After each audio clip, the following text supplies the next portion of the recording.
as I grow older, I become more and more embarrassed by my introductions. Not because they're not nice things and all this, but because when you're in a room with so many excellent activists and heroes of mine, people who I have followed for a long time and celebrated their good work, I am embarrassed a little bit to be recognized in any kind of way, because the fact of the matter is that Dr. John Guyman, who was just up here being very modest and talking about how old he is actually one of the greatest activists that this country has. And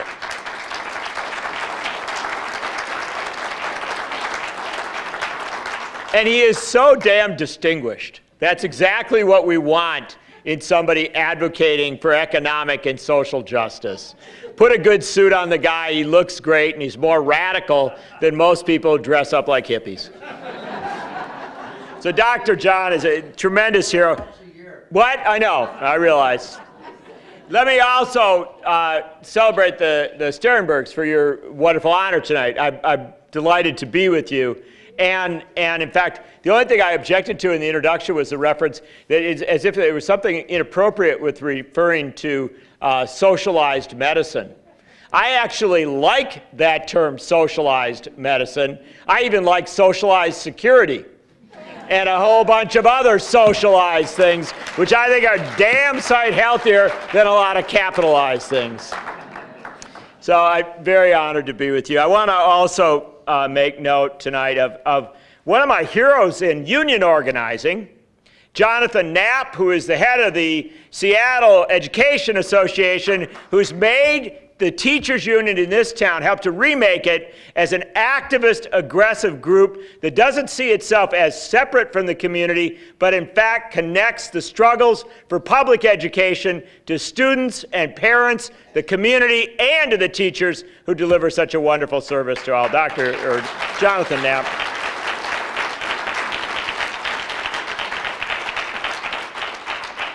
Let me also, as long as we're going row by row, person by person,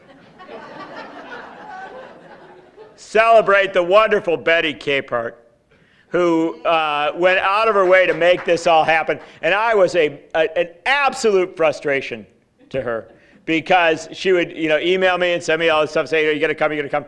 I would never let folks down, because the opportunity to come to Seattle and to be with all of you great activists, but she really made it all happen, and so my honors to Betty and her good work.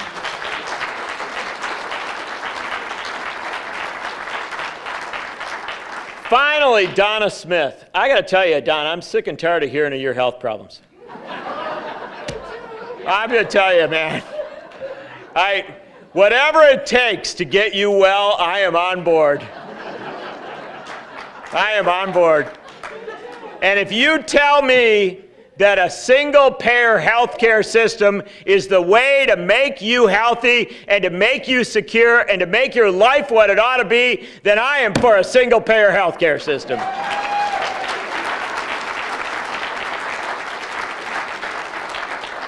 And I got to tell you, the funny thing about Donna is, as sick as she gets, as unhealthy as she gets, she somehow figures out how to send an email asking you to do something more for the cause. And so I doubt very much that you were out of the loop for 9 days. That does not make any sense to me, nothing I know about you. But I want to tell you something. The struggle in the state of Colorado for fundamental health care reform was revitalized when Donna took that struggle on. And she didn't do it alone. She would never ask for all the credit unto herself, but she's the sort of person that makes other people want to throw in and join the fight. And so I think you're going to win, and I think you're going to win because people are going to recognize what a wonderful and glorious and joyous struggle it is to make sure that health care is no longer treated as a privilege but a right. And so I cheer you on, Donna, and I will be there in Colorado to campaign with you and to fight for this good cause. So, brothers and sisters, my goodness, I have been to Iowa. I have been to New Hampshire. I have been to Nevada. I have been to South Carolina. I have seen everything that this nation has to offer to us politically.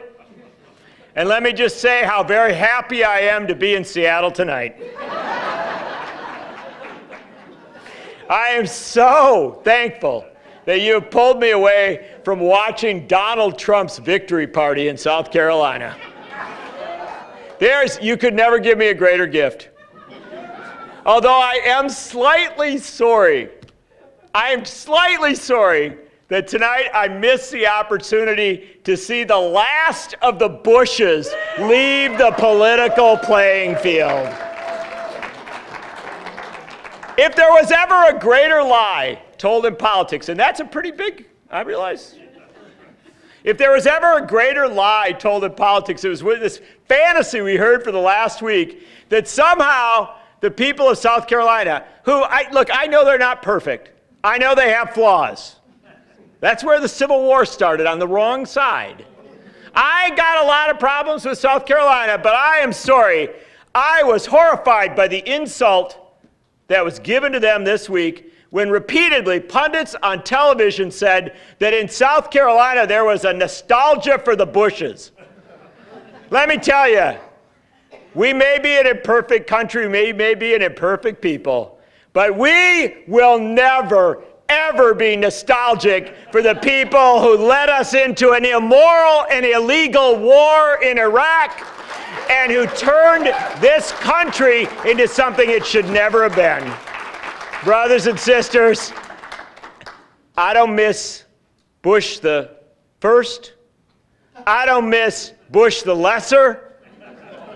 And I am not going to miss Jeb the Jeb.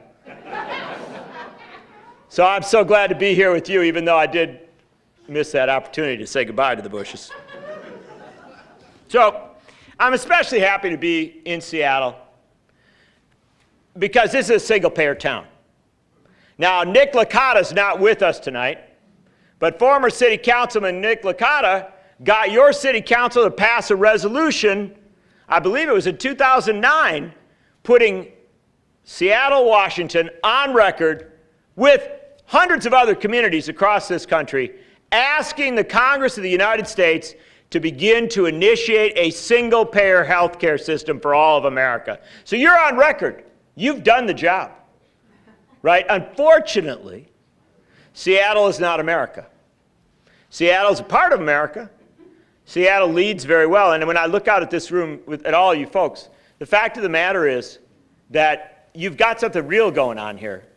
And I want to celebrate that. That's why I've come. I want to celebrate what Physicians for a National Health Care Program does in Western Washington, the wonderful work that you're doing. It's so vital. I want to celebrate your new student chapter. This is fantastic. No, this is huge. Some years ago, I was in Madison, my hometown, with Dr. Quentin Young. And we had a rally on the steps of the Capitol. It's a cold day in Madison. It's always a cold day in Madison. And it was a very cold day. And I remember when hundreds of students from the University of Wisconsin's medical school marched up our State Street to the Capitol in their I'm not a doctor, they're whites, scrubs, and joined this, saying as young people who were training to become physicians, to join this healthcare system, that their commitment was not to get rich. Their commitment was to provide care to human beings. And the fact of the matter is that the future of healthcare reform in this country will always be driven by young people. It will always be driven by those who go to medicine, whatever area of it, be they nurses, be they doctors, whatever they do, who go to it because they are absolutely committed to this vision that we can provide care to people who need it, and that we do not do so as a privilege. We do not do so in multiple tiers.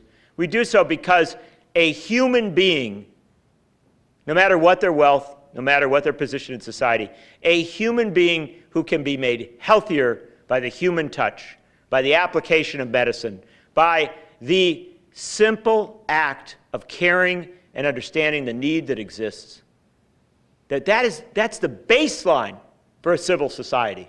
That's not the end of civil society. That's not some sort of goal you seek as you move forward to build a humane and decent society. That is the beginning point, and that is why the right has fought so hard against the minimal reforms of the Affordable Care Act, because they know full well that when you provide health care for all as a human right, then you begin to break open every other struggle to say that housing is a human right, to say that food and all the basics of life are human rights, that education is a human right. Brothers and sisters, we don't have limited human rights. The fact of the matter is we must have expansive human rights. And the place to begin is to say that no one will be so sick that they cannot demand the rest of that list of human rights.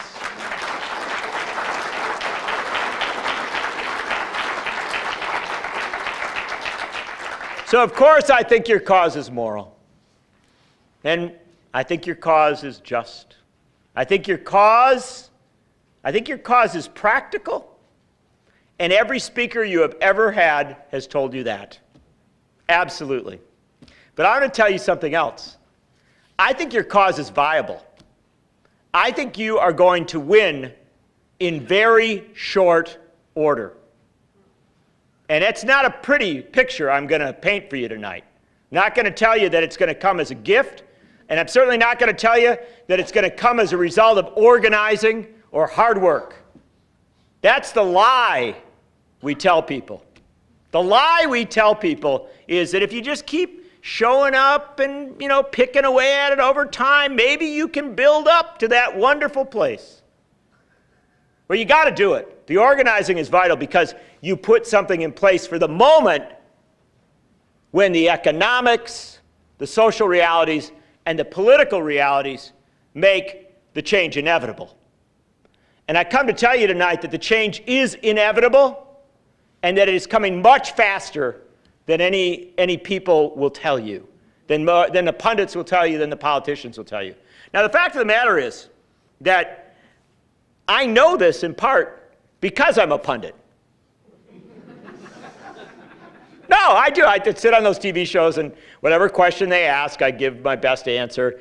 I know this because I actually cover politics for a living. And I want to emphasize to you that, we let politics come at us so fast that we sort of start to generalize our experience. We start to believe that what we're in, well, this is how it's always been, or this is where it's been. Brothers and sisters,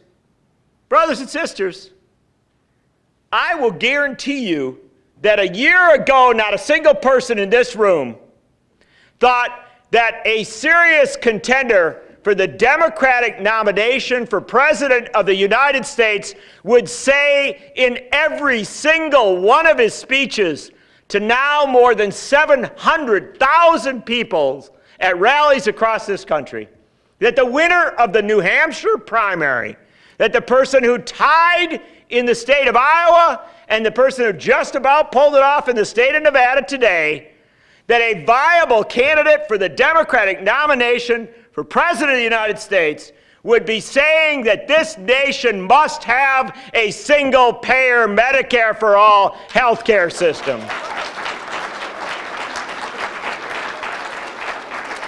It is an unimaginable reality. The only thing more unimaginable is that the leading candidate for the Republican nomination, the guy who won New Hampshire, who almost won Iowa, the guy who just sweepingly won South Carolina, also, when he forgets to be a right-wing nut, says that single payer is the answer to the problems facing the country. I'm sorry. I do not want to rain on the parade of Trump hatred. And I'm not here to tell you that Donald Trump, that there's any great redeeming values in this man. But I do want you to understand that this Donald Trump, the one thing that in Republican debates and in interviews on national television, he goes crazier and crazier, more extreme. He's in a fight with the Pope. Okay? I mean, who fights with the Pope? Especially when we have a good Pope. And then this week, in 1 week, a fight with the Pope is not enough. Now he's also in a fight with the iPhone. I mean, this guy gets in a fight with everyone. It's completely unimaginable. And yet the one thing he says, well, I can't go too crazy on this. The fact of the matter is, we can't let people die in the streets. We're going to have some sort of health care plan that covers the poor. And he keeps actually sort of defaulting, although he won't say it and he keeps running away from it, bounces around it. But as a businessman, as a guy who actually looks at the books, he keeps defaulting towards single payer. I'm sorry.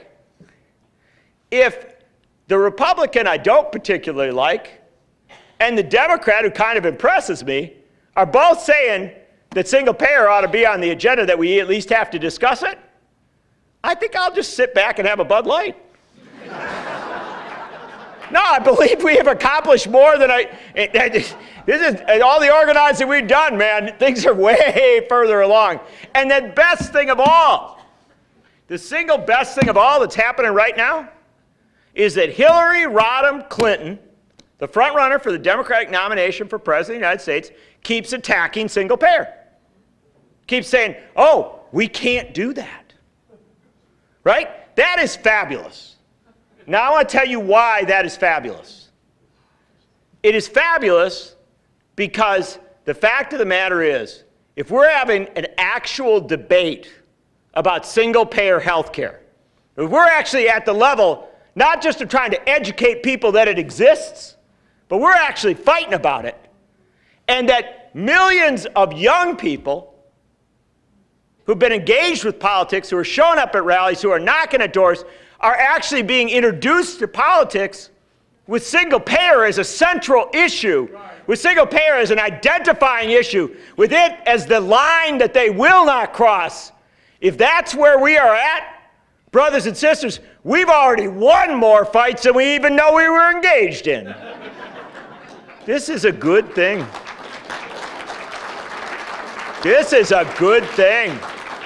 Now, I've interviewed Mrs. Clinton. I have a high regard for her in some things.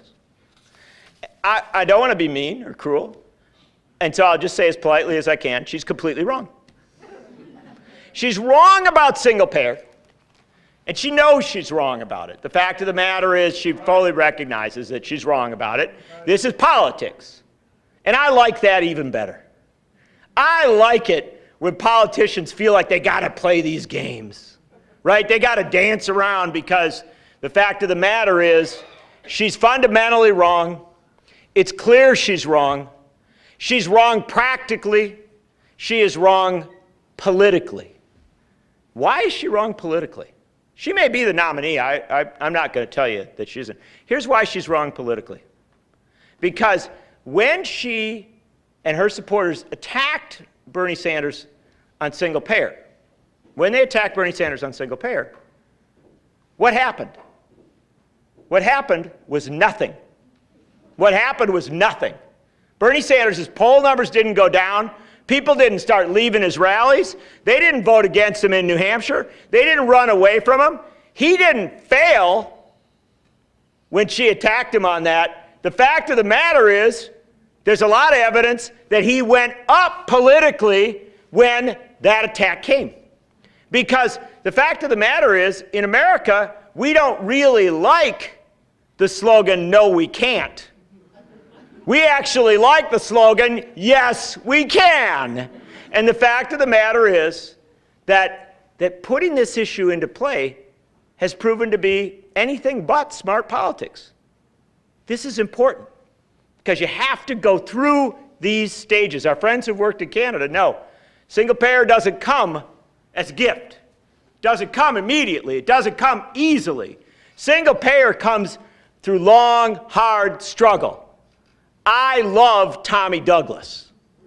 I think Tommy Douglas is the coolest guy, bar none. And if you don't know who Tommy Douglas was, he's the preacher from out in Western Canada who basically told people about mice. And see, nobody, it's getting too obscure here, but Tommy Douglas made a wonderful film called Mouseland about how all the mice kept getting eaten by the cats, and then they all got together, and they overwhelmed the cats, and they formed a single-payer healthcare system, more or less. And the fact of the matter is, it took Tommy Douglas 20 years, right? He started in Saskatchewan. It took 20 years until Trudeau came along, and it's always a Trudeau, isn't it? But the fact of the matter is that it takes time. These are hard struggles. But when you get into the fight, when you're actually debating it, when it's on the agenda, that's a different politics right there. And so I think what you're going to say is, well, thank you, Mr. Nichols, for coming and telling me about the politics that I already know so much about. But here's the big deal. This is the most important thing I will tell you. This isn't happening because of Bernie Sanders. And it isn't happening because of Donald Trump, and it isn't happening because of Hillary Clinton, and it isn't happening even because of PNHP, although I honor your work at a level that you cannot begin to imagine. It is happening because everything around us is changing so radically that people recognize without even knowing that we are entering into a new stage economically that will be so transformative and so disruptive that if we don't have a single-payer healthcare system, everything else will fall apart. And this is what I'm going to say. This is a dystopian answer to your concerns, but it is actually the truth of where we are headed. The fact of the matter is that a year ago, 2 years ago, at Davos in Switzerland, which is where rich people go to drink bottled water and to ski. At Davos, all the rich people gather every year, and they have a great big speech at the start of it by, like, the richest rich person. It's not the smartest, I'll acknowledge, because there's not, it's not really a meritocracy among the rich. But Eric Schmidt from Google got up at Davos 2 years ago, and he said, you know what the biggest issue of the next 30 years is going to be? No jobs. The fact of the matter is that we have entered into a reality with digital transformation of our communications, as well as the automation of our workplaces that suggests that our future is going to have dramatically less traditional jobs. Things are going to be fundamentally different, and not necessarily to the better. There are scholars at Oxford and at Harvard who have suggested in recent studies that as many, up to 50% of our existing jobs, including many middle-class and professional jobs, will cease to exist as we know them because of automation. We are going to have robotized plants. We are going to have robotized services. And whether we like it or not, that's going to make it a lot harder for a lot of us to find the traditional jobs that we have. And the weird thing about this is, young people know this. It may not be putting it into words, but they grew up in those phones. They've lived in those phones. If you're a parent, you know that they live in that phone. And it's very frustrating to you, but the fact of the matter is that when they're in there, they see the future. And the problem is, they don't see a future where they get a job where they go to work at 9 in the morning and they work till 4:30 and they get a summer vacation and they get days off with pay and that they have health care coverage. It's not there. It's not in that phone. The fact of the matter is that we actually have seen such a rapid transformation of our workplaces and our work lives that we now comfortably talk about a gig economy. Do you know what a gig economy is? We're borrowing a word from jazz and rock and roll, right? In music, you play a gig, right? You go out and you do a show. And you hope you make enough money that night so you can pay your way to get to the next gig. And I think we all know how excited parents are when their child shows up and says, I've decided I'm going to be a jazz musician. Right? Because the thing that the parent says is, wow, I think there's a reasonably good chance that I'm going to be supporting you for a very substantial amount of time. Now, you may be the next Miles Davis. You may be the next Dizzy Gillespie. But the fact of the matter is that Miles Davis and Dizzy Gillespie actually struggled for quite a while. And so the truth of the matter is when we talk about a gig economy, we talk about people who are going to make their living not with one clear job, but by driving a little bit of Uber, which is a horrible experiment, by the way, by doing a little bit of Airbnb, by doing a little bit of contract work here and a little bit of consulting there, no matter what kind of degree they have, when they're cobbling together a life, trying to get enough money to get by, they may be able to pay for their car. They may be able to pay for that room that they rent out for Airbnb, but they aren't going to have a lot of money left over to pay for a health care mandate, and they aren't going to have any employer that's going to provide them with health care. The fact of the matter is that the economic and social changes of the next 20 years guarantee, and I'm sorry, young people, you're all sitting there going, oh, crap. No, but they guarantee that we are going to give the rising generation very little access to the sort of health care that we have known. It just won't come in the way that it did. Now, that's one side of the equation. Young people, 85% in New Hampshire voted for Bernie Sanders, the guy who's saying he's for single payer.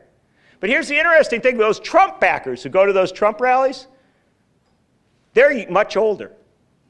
They've been laid off a couple times. They've been retrained a couple times. And you know what? The Walmart greeter job didn't work out as well as they had hoped. And so the fact of the matter is, the people that are showing up at those Trump rallies, they too have looked at the future, and they don't see a way that they get from the age of 45 to the age of 62 or 65 when they can start to look at Medicare. And so the fact is, we have a whole society that is voting right now based on their fear of the future, based on their concern about the future. Now, our pundit class, our political elites, they never say that. They don't ever talk about it in that way. But the fact of the matter is, this is the last election of the past. This is the last election of the old days. The next election, they will talk about this.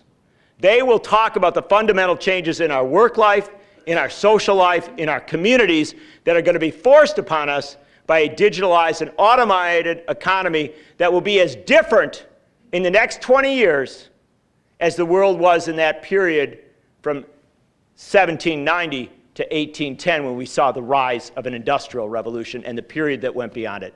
And the fact of the matter is, it will come much faster. If you know anything about Moore's law, the theory of how when technology gets to a certain place, it moves forward exponentially, theorists on the future will tell you that they believe our technological revolution hit the Moore's law pivot point around 2008 or 2009. So the fact of the matter is these changes are going to come very, very fast. They're going to be overwhelming. They're at times going to be very daunting, very frightening. They will create a large class of unemployed. They will create a large class of underemployed Americans. They will not all be young people trying to get in. They will also be middle-aged people who've seen the careers that they committed to suddenly automated away. This is not a pleasant reality, but it doesn't have to be a horrible future. It doesn't have to be horrible at all. The fundamental reality is that if we begin to implement the social reforms that are necessary, then a future of gig economy, then a future of less work does not have to be less pleasant. The fact of the matter is, we should work less. We should have time for leisure and pleasure and our families and our communities. It's a wonderful thing, but it doesn't work. It doesn't work if we are left paying for the essentials of life, if we are left paying for health care. And so what I will tell you is just a very simple thing. Physicians for a National Health Care Program activists, students getting engaged in these issues, Donna with all your great political work, all of you folks, think a little less about candidates. Think a little less about political parties. Because the fact of the matter is, whoever the candidates are, whatever the political parties are, we are coming into a period where the demand of our economic and social life will be so overwhelming that we will begin to talk seriously about developing a single-payer healthcare system. And it will not be us folks talking about it in a room on Saturday night in Seattle. it will be the most powerful and wealthy people in this country. The only fight that lies ahead of us, and I'll tell you this very bluntly, the fight that lies ahead of us is whether that single-payer system will be a welfare program developed to care for the poor, for those who have fallen through the cracks, and that we will recognize a growing number of people in need, and we will say there's no way that a mandate's going to work for them. There is no way that an employer is going to be there for them. So we're going to create this welfare program for them, and then our future will be debating how little health care to give them. We going to do that? Or are we going to, at that moment where the opportunity comes, at that moment where the demand is so overwhelming that it cannot be denied, will we be there to say, no, the only health care plan that is moral, the only health care plan that is practical, the only health care plan that will work in the 21st century is a single-payer, universal health care plan that says everyone is covered, everybody in, nobody out. Brothers and sisters, I guarantee you, I promise you this with my whole heart and all of my knowledge, that the future that is coming will put single-payer at the center of our debates. And if we are ready to make the full demand for single-payer, it will not be the difficult struggle that it has been for so long. It will be something that will come fast, and it will become universal, and it will be seen as the saving grace in a dystopian and often difficult future. We get through these changes that are taking place if we do a single-payer health care reform, and if we fully embrace the concept that democracy must be both political and economic. Brothers and sisters, thank you so much for helping me out tonight. I'm delighted to be with you. I say to you, solidarity, brothers and sisters, because our time is coming. It's not long off. We will have single-payer health care.